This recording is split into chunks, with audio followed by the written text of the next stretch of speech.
Magandang umaga, tanghali, gabi sa inyong lahat, Luzon, Visayas, Mindanao. At syempre guys, magandang araw din sa ating mga kababayan, lalo na po sa ating mga kababayan na sa ibang bansa. Isang mapagpalang araw sa inyong lahat. So ngayon guys, gagawa lang tayo ng reaction patungkol pa rin ito kay Kalingap Vincent, na sa ngayon mukhang talagang napupuruhan siya, pagdating po sa mga pambabas, pagdating po sa ating mga viewers na hindi po tanggap ang kanyang ginawa, na muli pong pagbablog kay Rina at kay Richelle, at kung saan sinabi pa niya doon sa interview ng Karaba na mabablog na niya si Richelle at saka si Rina. Ang daming umalma, unang-una po talaga ang inalmahan nila, hindi naman siya naka-scout kay Rina, di po ba? At sa kay Richelle naman, may ibang community na yun, hindi nakalingap si Richelle. So talagang ang daming kumontra dito guys. Magpanood mo sa mga comment section, talagang nababas, si Kalingap Vincent.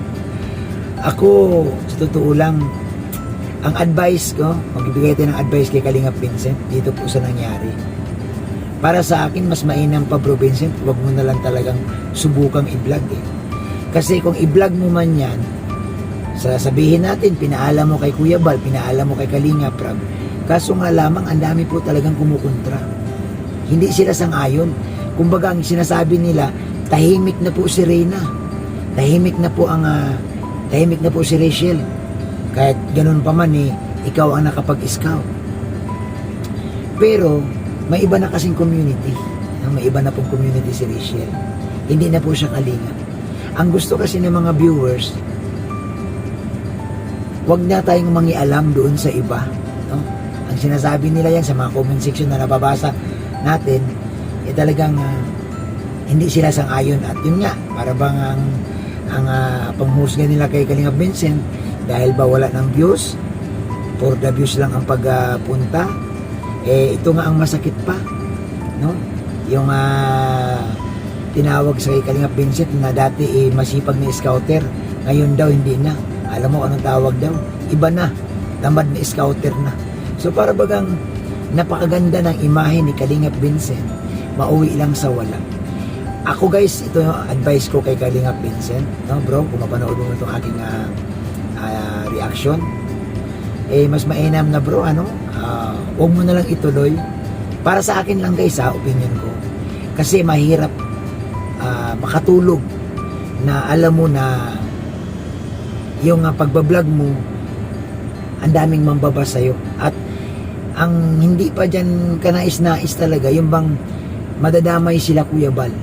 Madadamay sila Kuya Bal kasi yung ibang comment doon sa comment section, kinu-question nila yung rules ni Kuya Bal. Ang sabi doon bakit may rules pa ganun naman pala ang gagawin. So advice ko lang kay Kalingap Vincent, wag niya na pong subukan. Wag niya nang itry na i-vlog. Hanap na lang ng iba. Total, masipag man talagang scouter yan si Kalingap Vincent. Wag na lang niya i-vlog. Hayaan na lang kasi dito pa lang sa unang attempt ni Kalingap Vincent, hindi na sang-ayon ang mga viewers.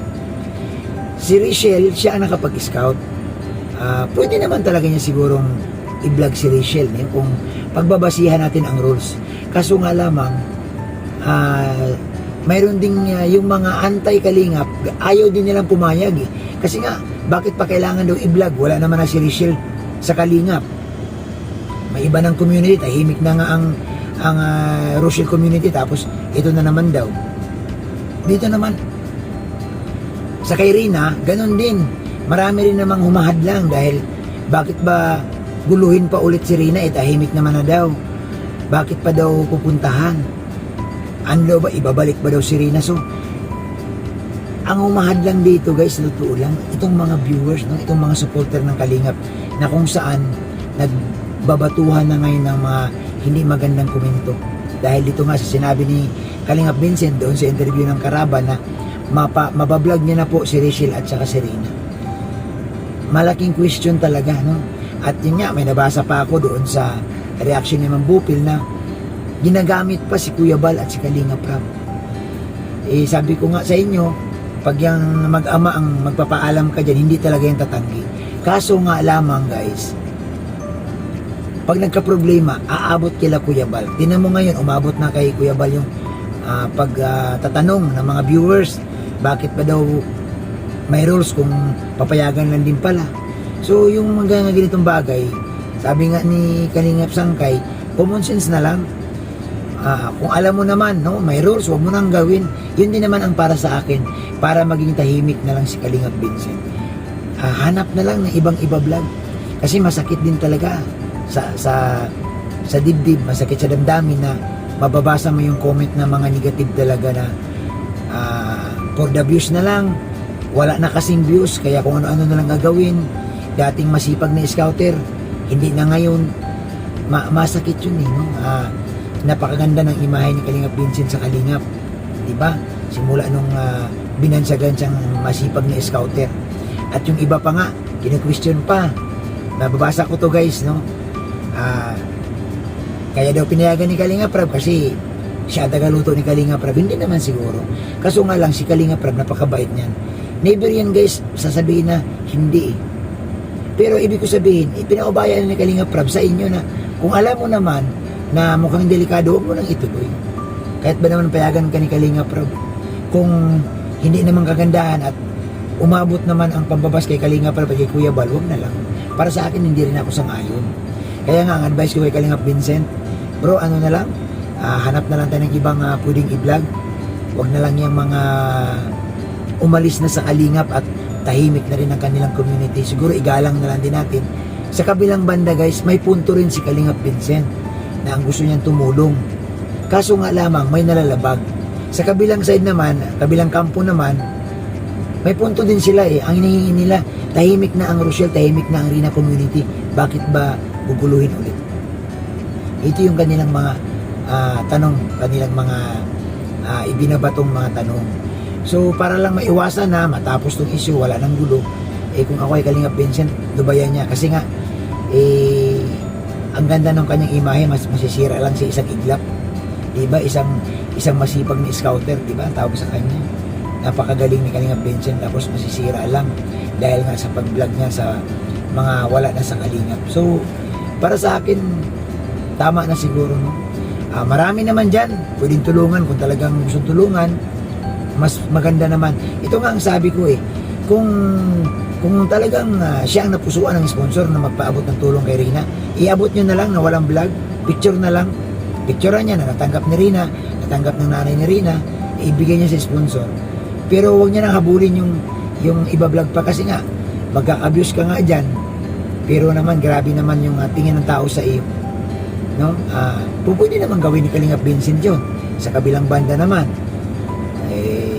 kung kaya niyang tiisin, kaya niyang harapin itong mga baser. Kasi even itong mga Kalingap reactor, mga napanood ko, hindi din na sang-ayon sa kanya. Kumbaga para bang negatibo, no? Ako naman guys, ang gusto ko lang talaga iparating kay Kalingap Vincent, huwag niyo na lang ituloy kasi nga, sa umpisa pa man, marami nang humahadlang, marami nang di sang-ayon, marami nang pumalag. So, kahit ba pinayagan siya ni Kuya Bal, kalimutan na lang, no? Ipaubayan na lang yan kung sino ba talaga naka-scout dyan. Kung pupuntahan niya ni Supermac, bahala si Supermac. Ito naman sa kay Rachel, according nga kay Daddy Donut, content creator si Vincent, may karapatan talaga siya na i-vlog si Rachel kasi nga siya naka-scout. Ngayon, kung pumayag ang pamilya Morales, pumayag si Daddy Donut, pumayag si tatay ni Rachel, pumayag si Rachel, why not? Siguro doon siguro pwede natin unawain si Vincent. Siya naka-scout dyan Kumbaga, hindi naman yan matulungan si Rachel kung hindi dahil sa kanya, kung hindi niya nilapit kay Kalingap Rab. Doon guys, suportado ko si Kalingap Vincent na magpaalam siya sa Morales at alam ko naman payagan siya ni Daddy Donut dahil sila po'y magkakaibigang matalik. Doon naman sa mga viewers, tingnan din natin guys, no? Ang scout mo, vlog mo, karapatan ni Kalingap Vincent i-vlog si Rachel, siya naka-scout. Pero sa kay Rina, hindi na ako sang-ayon na siya ang magpunta dahil hindi man siya naka-scout doon. So yun lamang po guys, yung ating opinion, yung ating reaction dito sa issue kay Kalingap Vincent. Ito po ay friendly advice lang na wag mo nang ituloy, Kalingap Vincent. Yun lamang po, at isang mapagpalang araw sa ating lahat. Sana po guys, huwag niyo pong kalimutan i-share at i-like itong ating upload. Thank you so much po, at isang mapagpalang araw sa inyong lahat.